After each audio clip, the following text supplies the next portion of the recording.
Greetings everyone and welcome back to 365 Days of Prog. Today we're going to be reviewing V by Spock's Beard. Hi, my name's Naomi. I'm an avid progressive rock fan, but I'm a long ways from knowing all the prog albums out there. But this year, I'm gonna give it a try. This is 365 Days of Prog. But before anything guys, honestly, we've reached 100 subscribers and I'm only making this video now, although we've reached 100 subscribers yesterday, and that's because I am making these ones in advance. So yeah, it's a tiny bit of advancement, not a lot. But my 100 subscriber specials is this. It doesn't really help that much, but I've tried making some acoustic boards out of egg cartons and hopefully it does some difference. Who knows, I might make more for corners like this one over here, maybe. Let's see. But yeah, right now we're on 109 subscribers, so we've had a 9 subscriber increase in the last day, which is mind-blowing. Like, it's amazing. Thank you all so much, and I'm sorry to ramble, so let's get right into my favorite bit from this album.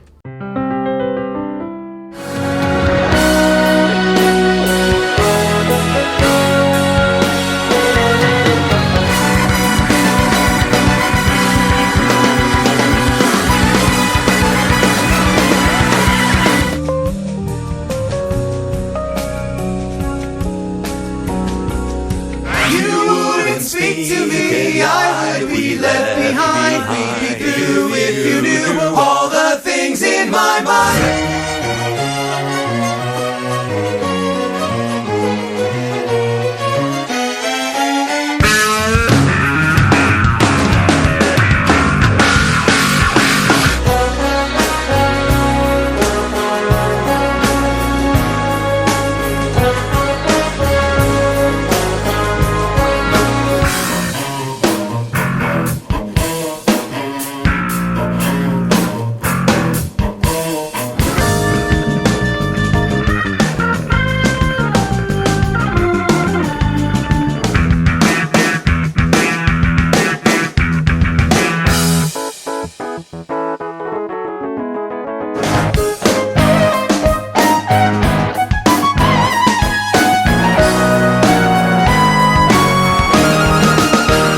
So this is the 5th release by Spock's Beard, called V, being probably the shortest album title we've had on this list so far, and if there ever comes to be something shorter than this one, it would have to be judged by actual character length. But this band, Spock's Beard, is one that I've been waiting to listen to for a while now. I have never heard of them before starting this list, but as I was reviewing other albums and doing some research, a lot of bands were compared or taking influence or were mentioning Spock's Beard in any way, shape or form in relations to them, so it made me more intrigued about what they would actually sound like. And reading about this album specifically, I saw that a lot of people said that there were 2 major influences for this one, being Gentle Giant and Yes. And personally myself, I don't see a lot of Gentle Giant in this type of music, besides like the 3rd track, which has a bit of a hint to it, but when it comes to being similar to Yes, it is quite close. We are introduced right from the start to some really Wakeman-esque type of keyboard playing that is really resembling of the Yes sound, and we also have the slide guitars that Steve Howe plays on an album like Tales from Topographic Oceans.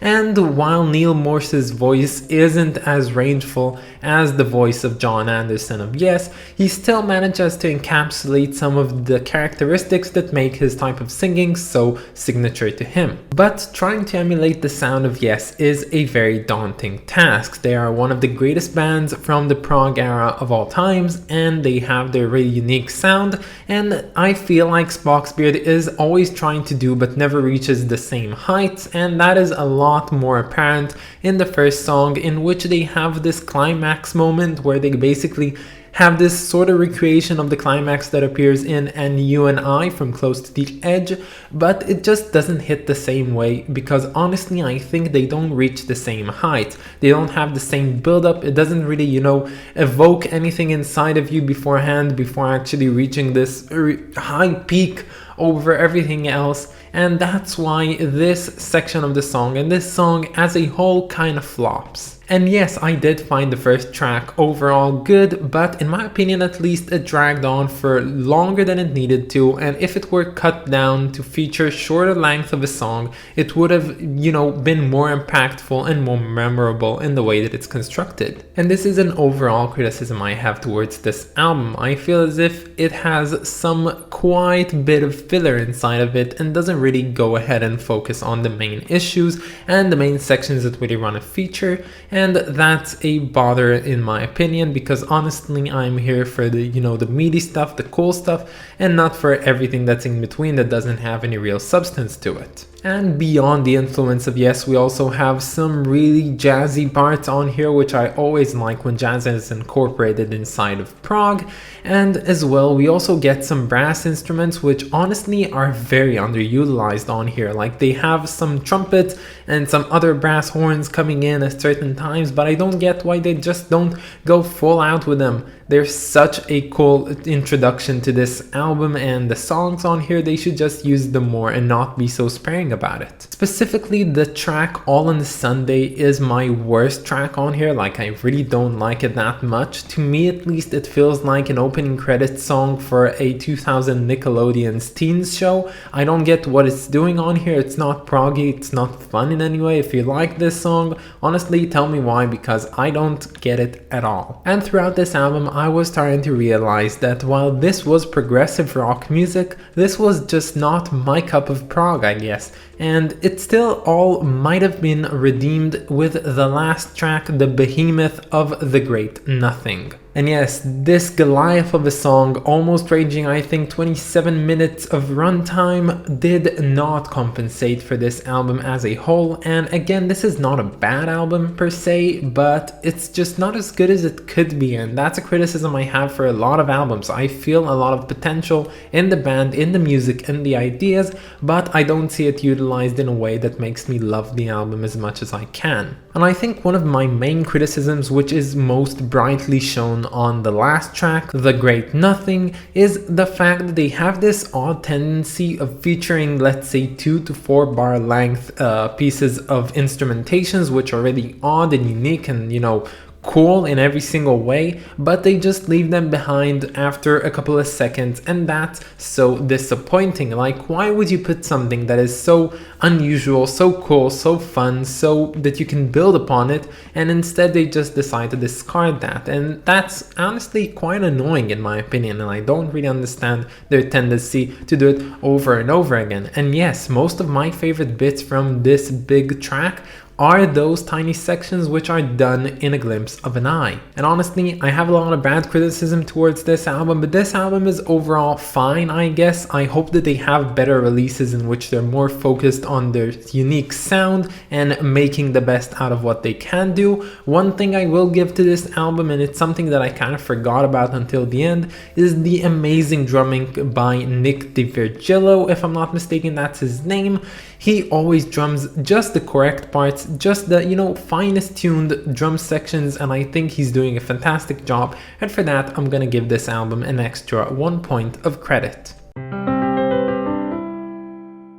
So this is a pretty cool cover. I actually like it quite a bit, and the first thing that really strikes me are the colors on here. They're really flattering, they're so beautiful, they're, unique shades of colors which we already know, and I like it very much. And the imagery of this cover is something that I would actually expect seeing off of a Storm Thorgerson art piece or even an Hypnosis art piece, and those are the guys who made, really unique covers like Dark Side of the Moon and Wish You Were Here and stuff like that. And it really features the same imagery. The thing, although, that really, sums it up to me is the fact that this cover does not utilize actual physical effects and representations, but rather has this Photoshop type of, imagery. And I guess it's fine, and they did their best, but honestly, this cover would have benefited a lot if they actually took the time and money and went and found a right location and made a photograph of the same thing. Although creating this lightning shot would probably be too too hard, so I can let that one slip. And you know what's funny, because honestly, like, the suited man in the desert has somewhat become a trope of progressive rock covers. I don't know why, but it is. So you've got albums like Black Holes and Revelations, which has that sort of idea of the people suited up sitting in a table in the desert. You also have the Wish You Were Here box set, which has the Invisible Man wearing a suit in the desert, and to some capacity you also have the cover for Hemispheres, which also features some really deserty person imagery on it. So yeah, I'd love if they'd made a physical remake of this, maybe for the 25th anniversary of this album, which is coming up in, I believe, only a couple of years. So yeah, when it comes to the rating of this album, this one's gonna get an appropriate 7 out of 10. It's a pretty good album, but I hope that they have better, because honestly, I find immense potential in the sound of Spock's beard. So that's about it, guys. I hope that you enjoyed this video, and stay tuned for tomorrow, because we're gonna be listening to About Face by David Gilmour. But that's about it, guys. Have a wonderful day, and I'll catch you all tomorrow. Bye, guys.